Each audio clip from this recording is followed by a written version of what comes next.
Então, o que são receptores elétricos? Receptores elétricos é o inverso do que são geradores elétricos. O que os geradores fazem? A gente falou na aula anterior aí.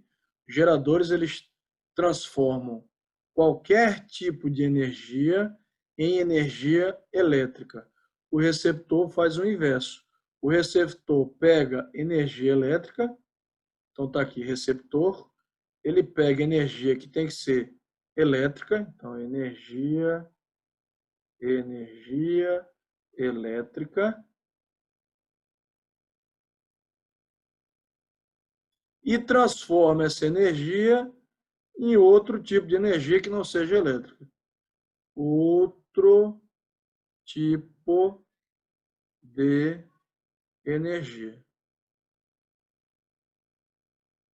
O que vem na cabeça de vocês quando eu falo de um dispositivo, um componente que pega energia elétrica e transforma em qualquer tipo de energia? Tanta coisa, né, gente? Um ventilador, um computador, sei lá, um aquecedor elétrico. Tanta coisa pega energia elétrica e transforma em outro tipo de energia, não é isso? E às vezes em vários outros tipos de energia. Então, isso é um receptor elétrico. E aí, como é que a gente representa os receptores elétricos? A maneira de representar os receptores, por incrível que pareça, é igual à dos geradores. Você tem lá o receptor ideal e o receptor real, que a gente também representa com uma resistência interna. Diferença é que a gente costuma chamar isso de E', mas isso também não é regra, pode encontrar como epsilon normal, e o Rzinho chama às vezes de R', também pode achar como Rzinho normal. Esse E', que lá no E era força eletromotriz, agora é a força contra-eletromotriz. Então tem esse nome, contra-eletromotriz. O que era a força eletromotriz lá em geradores? Era a tensão que o gerador ideal jogaria no circuito externo. A contra-eletromotriz é parecida. A diferença é que o gerador fornece uma tensão e o receptor usa essa tensão para funcionar. Então, a força eletromotriz seria a tensão que o receptor usaria para funcionar se ele fosse ideal. Quando ele é real, ele também tem uma tensão que ele consome por perdas internas. Então, na verdade, a tensão que ele consome final é maior do que consumiria se ele fosse ideal. Vejam a diferença lá para gerador. Ou seja, essa tensão V que ele consome, total, ela é a tensão que ele consumiria se fosse ideal, mais a tensão que cai no resistor interno dele, na resistência interna, que na verdade são aquelas dissipações lá internas, da mesma forma que tinha lá no gerador. Veja a grande diferença da equação. Lá em gerador, para quem lembra, era a tensão que ele fornecia para o circuito externo, era a força eletromotriz, menos a tensão que o resistor interno pegava, né? Vamos falar assim. Porque aqui um está fornecendo, o outro está consumindo dele mesmo. No receptor, o receptor ele não gera tensão, ele não fornece tensão, ele consome. Então, você tem dois caras aqui consumindo. Vocês têm que tomar cuidado com isso, que parece besteira, mas não é. São conceitos que são importantíssimos de serem entendidos. Então, a grande diferença agora é que, nessa equação aqui, ó, eu já vou expandir o VR aí, para mostrar, eu tenho o consumo final aí do receptor, é o que ele consumiria se fosse ideal, que é a força contra-eletromotriz, né, que é medido também em volts no SI. Vou ajeitar esse Z aqui, ficou estranho. Então, a força contra-eletromotriz em volts, né, a tensão que ele precisa funcionar, precisaria se ele fosse ideal, mais o que ele precisa porque ele também tem dissipação interna. Como V igual a RI, eu posso escrever isso aqui como V igual a E' mais R' vezes I. E aí a equação fica muito parecida lá com a do gerador, com a diferença que agora a gente tem um mais ao invés do menos. Então, se a gente plotar um gráfico agora de tensão no receptor versus a corrente que passa por ele, e a gente não vai ter mais uma reta decrescente, vai ter uma reta crescente. Esse cara aqui é o E', ó, que é a força contra a eletromotriz. Então, olhando agora um circuito simples, né? Um circuito agora, lá eu fiz circuito gerador, resistor. Agora eu vou falar circuito gerador receptor.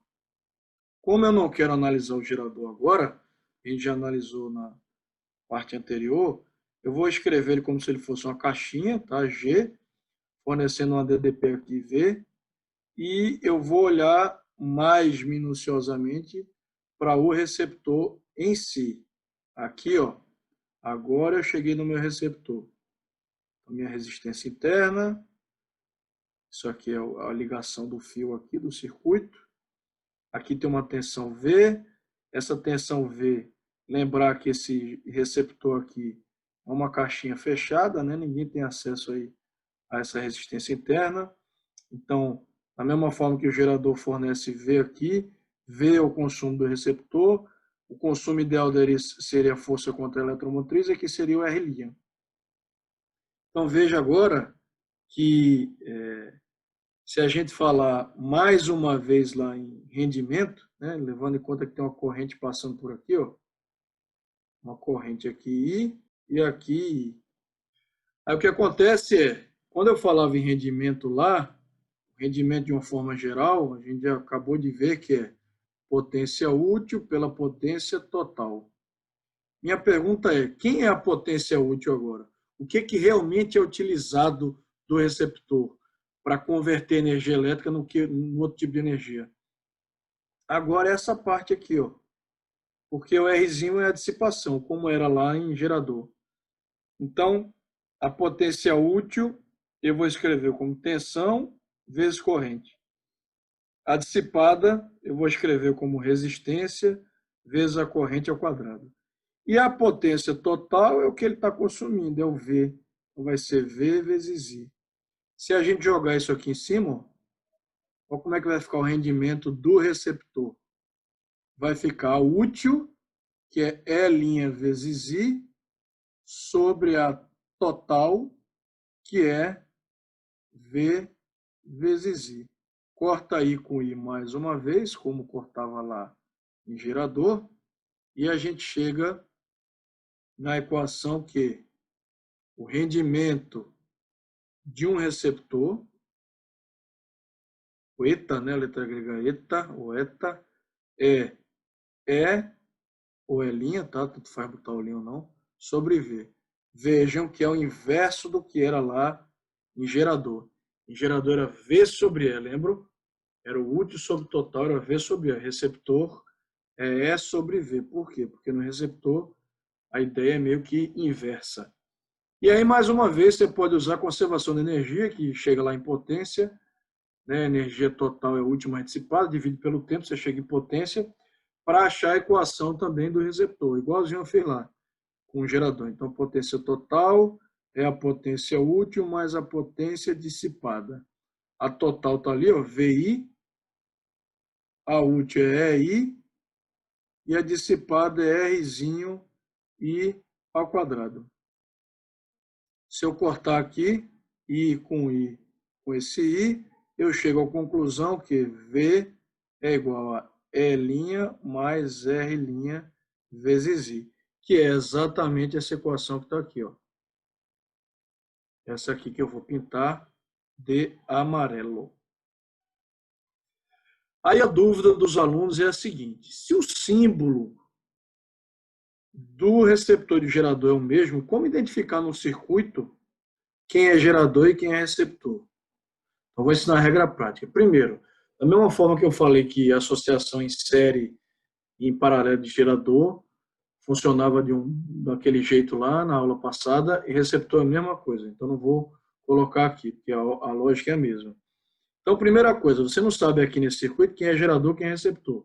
Primeiro passo, ver quem está ligado mais de um em sequência com menos do outro. Então, Eu vou circular de azul quem tiver em série, seja receptor ou gerador. Veja que esses dois que eu circulei de azul estão em série. Porque o mais de um, se você continuar percorrendo aqui o circuito, vai bater no menos do outro. Se eu continuar aqui indo para a direita, subindo, opa, eu já não posso dizer que esses estão em série, nem que o próximo está em série. Mas esse eu posso. Veja que o mais desse está conectado em sequência com menos desse. E o mais desse está conectado em sequência com menos desse. Esses três estão em série. Não sei ainda se são geradores ou receptores. E aqui, o mais desse está ligado com o menos e vice-versa. Então, se você olhar aqui, ó, o mais desse está ligado com o menos desse. Ele não precisa nem estar próximos um do outro, viu? Podia estar um aqui no começo do circuito, outro lá na ponta. O que importa é que você saindo de um mais e percorrendo o circuito, você chegaria no menos do outro. Então, eu sei que esses de azul pertencem a um grupo, ou gerador receptor, e outros de vermelho pertencem a outro. Quem é quem? A regra é, não tem sentido você ligar receptores que demandem tensões maiores do que os geradores que eles estão conectados. Então, a grosso modo, quem tiver a soma maior é o grupo de gerador. Quem tiver a soma menor é o grupo de receptor. Então, se você olhar aqui, ó, 1 mais 6, 7, com 2, 9. Esse, 4 mais 2, 6. Então, os geradores são os que eu pintei de azul. Vou colocar G de gerador aqui, nesses de azul. E R de receptor nos de vermelho. Tem uma lei chamada Lei de Pouillet, né, que é de um francês, se escreve Pouillet, mas se fala Pouillet, que, na verdade, se você parar para pensar, é uma consequência da lei de Ohm. Para pensar aqui. Se tem de gerador, quantos volts deu lá? 6 mais 1, 7, 9 volts. E de receptor, 6 volts. Dos 9 volts que está sendo gerado, 6 já estão sendo consumidos pelos receptores ali. Sobra quanto para o circuito? 3. É isso que diz a lei de Pouillet. Traduzindo, a lei de Pouillet diz assim, que a corrente total do circuito é o somatório das forças eletromotrizes, ou seja, dos geradores, menos o somatório das contas eletromotrizes, né? Você desconta o que os receptores estão consumindo, dividido pelo R equivalente. Isso aqui é lei de Ohm, gente. Corrente é tensão sobre resistência. A tensão que vai cair no resistor é o que sobra aí. Então, no fim das contas, esse circuito aqui equivale, ó, a um cara de... Quanto é que deu ali a subtração mesmo? 9 menos 6, não foi? 9 menos 6, que dá 3 volts. Então, isso aqui equivale a um cara de 3 volts. Ligado, eu coloquei todo mundo em série para ficar fácil aí, ó, num resistor de 1 mais 1, 2, com 3, 5, com 4, 9, com 1, 10. É isso, né? Isso é lei de Ohm, gente. Aí o que o Pouillet fala é isso aqui, ó. Então, somatório das eletromotrizes deu 9, menos o somatório das contas eletromotrizes, 6, dividido pelo R equivalente, que é 10. 9 menos 6, 3, 3 sobre 10, 0,3 amperes é o que vai passar nesse circuito. A gente já sabia disso aqui, ó, porque olhando para esse circuito, já dava para concluir que isso era verdade, né? Você tem uma tensão de 3, um resistor de 10, ciência equivalente, o I total vai dar 0,3, ok? Então, essa é a regra prática e com isso a gente fecha essa parte aí. Até a próxima aula. Valeu para todo mundo.